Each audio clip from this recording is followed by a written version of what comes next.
So the first presidential debate between Joe Biden and Donald Trump is scheduled to take place on June 27th. It's going to happen here in Atlanta. There will be no studio audience, and I believe they will be cutting off microphones during this debate. I don't know if you've noticed, but I've certainly noticed that the temperature has changed a little bit when it comes to the attacks from Donald Trump, his sycophants, the MAGA nuts. The temperature has changed. The attacks have changed. For the last couple of years, they've been attacking Joe Biden's age. They've talked about how weak and old and feeble he is. They talk about he's suffering from dementia, right? They laugh and they joke that he can't complete a full sentence, right? This is what they've been doing nonstop for the past few years. No more are they attacking his cognitive ability, right? No more are they saying that he can't complete a sentence, right? No longer are they joking and saying that he is old and feeble. Now they want him to take a drug test because they are insinuating if he shows up energetic and can answer a question, right?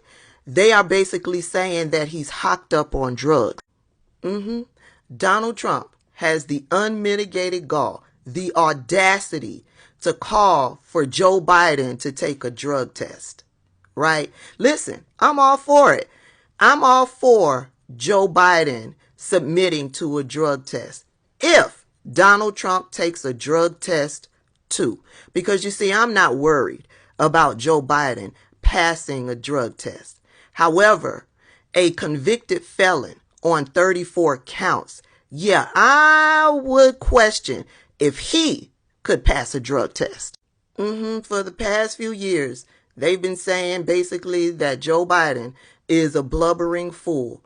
And now they're resorting to different tactics because they know who the blubbering fool actually is, right? And so now they want Joe Biden to take a drug test because if he's able to perform well, then they can question whether or not if he was on drugs. They can put that out there.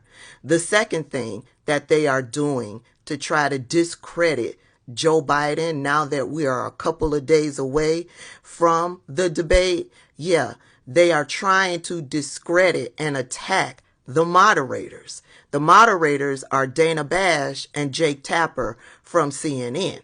And so Donald Trump's campaign press secretary went on to CNN on yesterday, and this is what happened. This is their plan in action. Say that if you talk to analysts of debates previous, that if you're attacking the moderators, you're usually losing. So I really want to focus in on what these two men are going to do and say when they stand on the stage. Now we have a little bit of what Donald Trump, your boss, has said in trying to set expectations for this debate. I want to play a series of his comments, and then we'll talk about it. Watch. Maybe I'm better off losing the debate. I'll make sure he says I'll lose the debate on purpose. Maybe I'll do something like that. I assume he's going to be somebody that will be a worthy debater. Should I be tough and nasty and just say you're the worst president in history? Or should I be nice and calm and let him speak? So he's basically saying there, well, will I let Joe Biden win?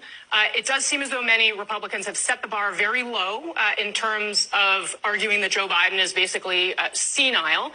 Now you have people like Doug Burgum coming out and saying, well, President Biden's very accomplished, trying to set expectations in a different place. What do you expect from Joe Biden? Well, first of all, it takes someone 5 minutes to Google Jake Tapper, Donald Trump, to see that Jake Tapper has consistently stop this interview if you're going to keep attacking my colleagues. Ma'am, I'm going to stop this interview if you continue to attack my colleagues. I would like to talk about Joe Biden and Donald Trump, who you work for. Yes. If you are here to speak on his behalf, I am willing to have this conversation.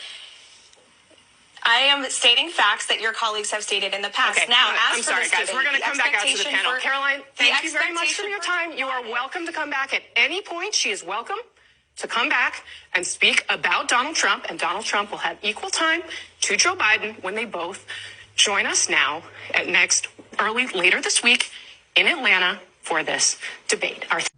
Casey wasn't having it. Casey recognizes what it is that she's trying to do. The only thing Donald Trump's press secretary is trying to do is discredit and bash Jake Tapper and Dana Bash.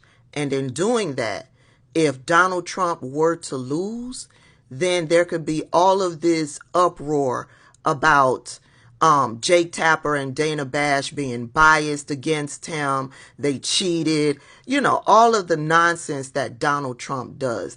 And Casey shut it down. She ended it. And so now, after she got kicked off of CNN, she went on over to Steve Bannon. Side note, why is not Steve Bannon in jail? But she went on over to Steve Bannon, and this is what happened over on Steve Bannon. I've never seen such disrespect. They have never in the history of television ever taken a national press secretary and treated her with such lack of respect. Cassie Hunt owes you an apology. CNN owes you an apology today. And we don't get that apology to Caroline Leavitt and to the Trump campaign and to MAGA today. President Trump should... It cut off, but what Steve Bannon said was, if Casey Hunt and CNN did not apologize to Donald Trump's campaign press secretary, that Donald Trump should cancel his appearance at the debate. Yeah, this gives them one more option because they know their candidate is not qualified. They know he's the one that's a blubbering fool. And they know Jake Tapper knows his stuff. Jake Tapper can fact check Donald Trump in the moment. And so they have weighed the situation, how they have lowered the bar for Joe Biden, right? And so now they want Joe Biden to take a drug test, right?